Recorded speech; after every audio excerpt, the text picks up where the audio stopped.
সবাইকে আসসালামু আলাইকুম। সলিউশন স্পিনের পক্ষ থেকে সবাইকে সকালের শুভেচ্ছা জানাচ্ছি। আমরা সলিউশন স্পিন এই প্রজেক্টের ডেভেলপমেন্ট পার্টনার হিসেবে কাজ করছি। আমি সরাসরি ডেমনস্ট্রেশন চলে যাচ্ছি। সো আমার আগের দুইজন বক্তা অলরেডি বলে গিয়েছেন যে হেল্প অ্যাপ সম্পর্কে বা এর ফাংশনালিটি সম্পর্কে। আমি যদি ডিরেক্টলি ফাংশনালিটি বলি তাহলে এই মুহূর্তে আমাদের পাইলট প্রজেক্টের জন্য যে কয়টা ফাংশনালিটি আছে এর মধ্যে একটা হচ্ছে যে যাদের কাছে এই অ্যাপটা ইনস্টল থাকবে তারা যে কোনো সময় যে কোনো মুহূর্তে যে কোনো ইনসিডেন্ট তারা দেখছে, তার নিজের জন্য হতে পারে বা সে যে কোনো ইনসিডেন্ট প্রত্যক্ষ করছে এটা রিপোর্ট করতে পারবে। এটা রিপোর্ট করলে বিভিন্ন জায়গায় আমরা এখন নোটিফিকেশন পাঠাচ্ছি। যদিও অলরেডি এখানে বলা হয়েছে যে বিভিন্ন ল এনফোর্সমেন্ট এজেন্সির সাথে আমাদের একটা এপিআই এর মাধ্যমে যদি আমরা কানেক্ট হতে পারি তাহলে এইটা আরও ফ্রুটফুল হবে। বর্তমানে আমরা নোটিফিকেশন পাঠাচ্ছি আমাদের এই হেল্প অ্যাপ মেনটেন করার জন্য যে একটা ভলান্টিয়ার টিম প্লাস হচ্ছে যে একটা অ্যাডমিনিস্ট্রেশন টিম গঠন করা হয়েছে, সেই অ্যাডমিনিস্ট্রেশন টিম সাথে হচ্ছে যে আমরা 999-এ কল দেওয়ার একটা ব্যবস্থা রেখেছি। তারপর হচ্ছে ভিকটিম সাপোর্ট সেন্টারে আমরা SMS পাঠাচ্ছি। আমি পর্যায়ক্রমে এই প্রত্যেকটা জিনিস আসলে ডেমো দেখাবো। তো আমাদের এই অ্যাপটি বর্তমানে গুগল প্লে স্টোরে, সো অ্যাপটা যখন আপনারা প্লে স্টোর থেকে ডাউনলোড করবেন তখন এইরকম একটা স্ক্রিন আসবে সবার প্রথমে। এবং ইজি রেজিস্ট্রেশনের জন্য আমরা আসলে রেজিস্ট্রেশনের সময় কোনো ডিটেলস নিয়ে পাসওয়ার্ড মনে রাখার যে ঝামেলাগুলো আছে এইগুলো আসলে আমরা রাখিনি।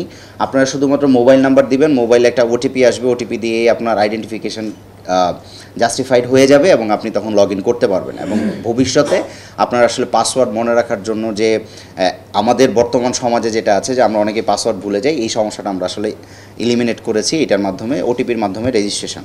আপনি যখন রেজিস্ট্রেশন করবেন তখন এই ধরনের একটা স্ক্রিন দেখতে পারবেন। এখানে উপর থেকে যদি আমি যাই তাহলে ইনসিডেন্ট রিপোর্টিং আছে, রিসোর্সেস আছে, তারপর হচ্ছে একটা বাটন আছে কল টু পুলিশ, আর যে গোল বৃত্তটা আমরা দেখতে পাচ্ছি এটা হচ্ছে অ্যালার্ট। সো অনেক সময় এরকম হয় যে আমি যদি নিজে কোনো ভিকটিম হয়ে থাকি, কোনো হ্যারাসমেন্টের শিকার হয়ে থাকি বা কিছু হয়ে থাকি, এই মুহূর্তে আসলে আমি যে লিখে কোনো কিছু কাউকে নোটিফাই করবো এটা সম্ভব হয়ে ওঠে না। তো এই জন্য হচ্ছে যে যদি আমি এই বাটনটাতে প্রেস করি, সাথে সাথে আমি দেখব যে আমাদের অ্যাডমিন প্যানেলে একটা নোটিফিকেশন চলে গিয়েছে, যেটা অ্যাডমিনিস্ট্রেশন প্যানেল থেকে যে অ্যাডমিনিস্ট্রেশন প্যানেলটা আছে এই অ্যাডমিনিস্ট্রেশন প্যানেলে অলরেডি একটা নোটিফিকেশন এসেছে এবং তার হচ্ছে রিয়েল টাইম গুগল লোকেশনটা আমাদের কাছে চলে এসেছে। সো অ্যাডমিনিস্ট্রেশন যে বডি আছেন তারা এই লোকেশনে যে কাছাকাছি যে ভলান্টিয়ার আছেন ওই ভলান্টিয়ারের মাধ্যমে তার কাছে সাহায্য পৌঁছে দিতে পারবে। বিসাইডস আমি যদি আবার অ্যাপে যাই, আমি দুইটা ফাংশনই দেখাচ্ছি যে অ্যাডমিনিস্ট্রেশন আসলে কিভাবে কাজ করে এবং হচ্ছে যিনি ইউজার থাকবেন উনি কিভাবে কাজ করবেন। এবং এইখানে আরও একটা আছে যে যিনি রিপোর্ট করছেন ওনার মোর সেফটির জন্য এখানে একটা মোবাইল নাম্বারও দেওয়া আছে। উনি যদি অ্যাডমিনিস্ট্রেশনের সাথে কথা বলতে চায় অ্যাডমিনিস্ট্রেশনের সাথে কথাও বলতে পারবে। বিসাইডস এই যে একটা আমরা অ্যালার্ট বাটনে ক্লিক করলাম, সাথে সাথে হচ্ছে ভিকটিম সাপোর্ট সেন্টারে একটা SMS চলে গিয়েছে উইথ ইউজারের মোবাইল নাম্বার এবং হচ্ছে Google map location. So multi site থেকে আসলে এই ভিকটিমকে সাপোর্ট দেওয়ার জন্য বিভিন্ন ধরনের নোটিফিকেশন চলে গিয়েছে।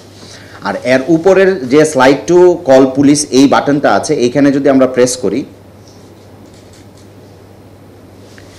এখানে প্রেস করলে আমার আপাতত দুইটা ফাংশন আসবে। একটা হচ্ছে যে 999-এ আমি কল দিতে পারবো, অথবা যে কিছুক্ষণ আগে যে বললেন যে আমাদের মোহাম্মদপুর থেকে সাইদাবাদ রুট পর্যন্ত যতগুলো থানা আছে এই থানার 1 কিলোমিটার রেডিয়াসের মধ্যে নিকটস্থ যে থানায় উনি আছেন, ভিকটিম যে মোহাম্মদপুর অথবা আদাবর বা অন্য যে থানা আছে, এখন আমাদের সিস্টেমে আসলে 9টি থানা ইনক্লুড করা আছে এই রুটের মধ্যে।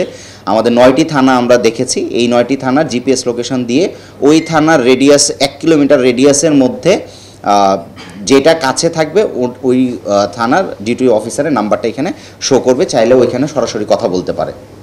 এটা হচ্ছে যে খুবই ইজিলি যদি কেউ আমাদের কাছে রিপোর্ট জেনারেট করতে চায়। এর বাইরে আমাদের একটা ইনসিডেন্ট রিপোর্টিং আছে। এই ইনসিডেন্ট রিপোর্টিংয়ের ক্ষেত্রে যেটা হয় সেটা হচ্ছে যে আমি আমার নিজের জন্য আমি রিপোর্ট করতে পারবো, অথবা এমন হতে পারে যে যিনি আসলে হ্যারাসমেন্টের শিকার হচ্ছেন উনি ওই মুহূর্তে ওই পরিস্থিতিতে নাই যে উনি অ্যাপটা ওপেন করবে বা হচ্ছে যে আমাদেরকে নোটিফাই করবে। সো এই মুহূর্তে যারা পাশে থাকেন বা দেখছেন তারাও আসলে অন্যের জন্য রিপোর্টটা করে দিতে পারবে। ওইখানে একটা ড্রপডাউন আছে মাইসেলফ এবং আদার। তো আমি ফার্স্টে আদারটা দিয়েই দেখাই। ফর এক্সাম্পল যে যিনি ভিকটিম আছেন উনি অ্যাপটা ওপেন করতে পারছেন না, বাট ওনার ফরে কেউ একজন করে দিচ্ছে। সো এখানে কিছু ফিল্ড আছে, সেটা হচ্ছে যে কী ধরনের হ্যারাসমেন্টের শিকার হচ্ছে, এখানে কিছু ইজি সিলেক্টেবল কিছু অপশন দিয়ে দেওয়া আছে। এইটা যদি কাজ করতে গিয়ে আমাদের এক্সপিরিয়েন্সের ক্ষেত্রে যদি আমরা দেখি যে আরও কিছু ইনক্লুড করা দরকার, এটা আমরা আসলে ইনক্লুড করে দিতে পারবো খুব ইজিলি।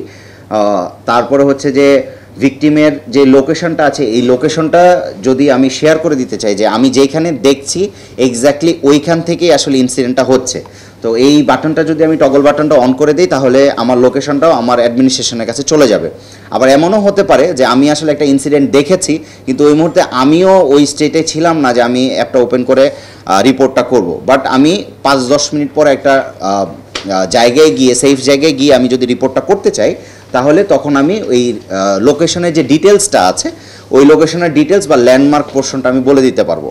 ফর এক্সাম্পল আমি বলতে পারি যে শ্যামলী থেকে যদি আমি মোহাম্মদপুরের দিকে যাই, রিং রোডে যদি আদাবর থানার পাশে যদি কোনো ইনসিডেন্ট ঘটে, আমি ওই মুহূর্তে না লিখে আমি হয়তো বা জাপান গার্ডেন সিটিতে গিয়ে একটা সেফ পজিশনে গিয়ে আমি লিখলাম যে 5 মিনিট আগে একটা ইনসিডেন্ট হয়েছিল যেটা হচ্ছে যে আপনার আদাবর থানার পাশে, বাট এটা আমার জন্য না, অন্য একজনের জন্য।